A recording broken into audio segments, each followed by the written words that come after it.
Jackson, you know, always fascinates me, and this is not just paying homage to you folks and the institution. He fascinated me because he's had a very diverse career, a very interesting background, extraordinarily able, brilliant writer at times, able to drop off a bon mot or a sentence that really grabbed you, and so on. I don't know. I've never had a really good impression from Bill Rehnquist or anybody else about what it's like to work as a law clerk. What do you do? And how much interchange do you have? Responsibility for drafting opinions? I think very little, because opinions of Jackson are so distinctly his style, right, not the pedestrian style of many others. That's called random thoughts on the segregation. Random thoughts, right? And a random thought on the segregation cases, and it's an argument to retain Plessy. Mm-hmm. Do you recall anything with him about what, you know, at the time about the segregation cases? Vaguely. I don't think he ever told me he'd written such a memo to Jackson, and I would have been curious as to why, unless Jackson had specifically said, write me a letter arguing in favor of Plessy, but there was so many briefs and stuff. He might better have said, just distill the essence of these arguments from South Carolina, Kansas brief, etc. But I knew that Bill Rehnquist, from conversations, was at least skeptical, if not opposed to the idea of overruling Plessy. It went with his conservatism generally. And what surprised me when I did have an opportunity to read that from our friend was, I think it's in that memo as well as many others he wrote, the vehemence in which he deplored his liberal clerks and their mislaid views and so on. You know, it wasn't easy to really get along closely with Bill because of his political views. It was his other activities and so on that, you know, was the basis of a good friendship with him, not just an acquaintanceship. I think it has to do with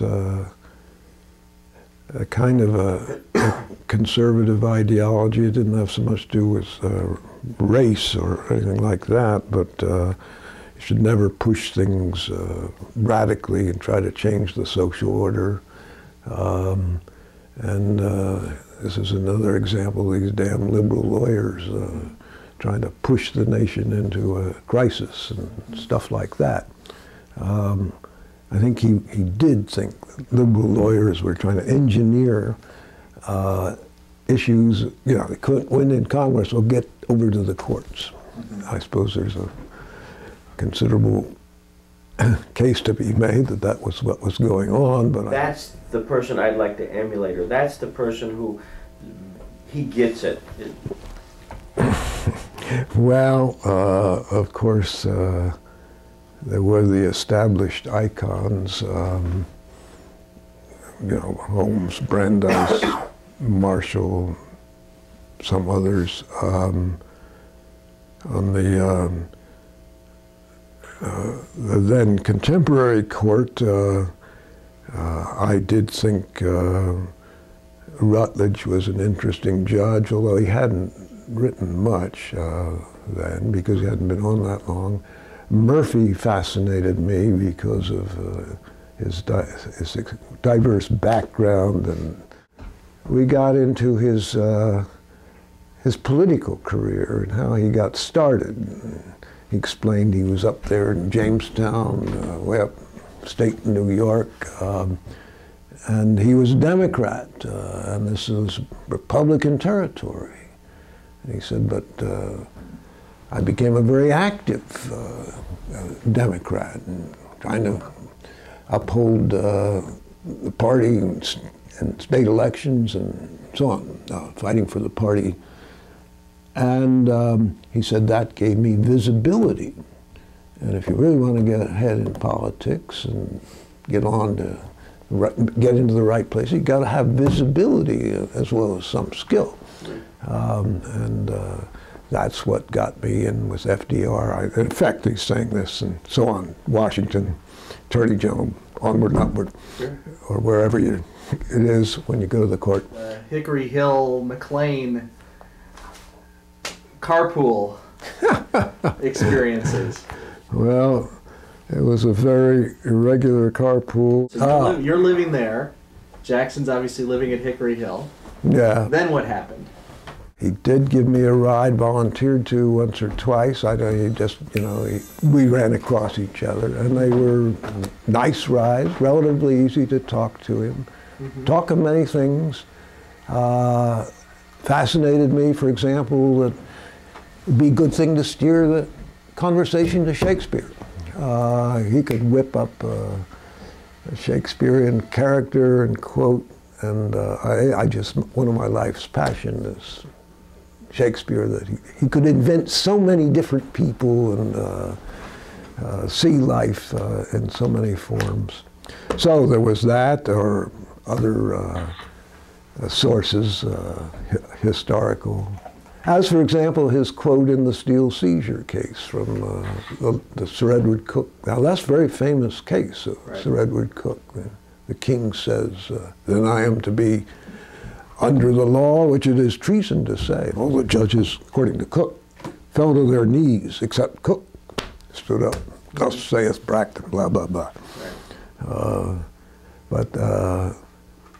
That's a case that actually shaped early American understanding. I mean, our forefather lawyers knew that case, I'm sure. Right. I want to tell you about another neighbor that both Peggy and I discovered, and that is one evening this friend come out from Washington, this guy, he was sort of an operator. And he said, I'm going down, just down the road to a girl's party. Her name is Jackie Bouvier.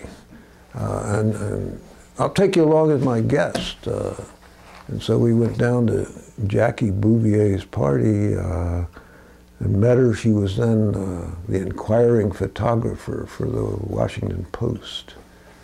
And her job was to stop people on some busy street and ask them a question and then take their picture. And that was her work, and that was being done. So we met Jackie Bouvier, and along with Jackson, wish I'd gotten to know her more intimately, but that was that neighbor. What do you remember of his car? It was a sporty convertible. I can't remember the make. I suppose in fashion of those days had big fenders and all that stuff, but I don't remember very clearly. Light blue.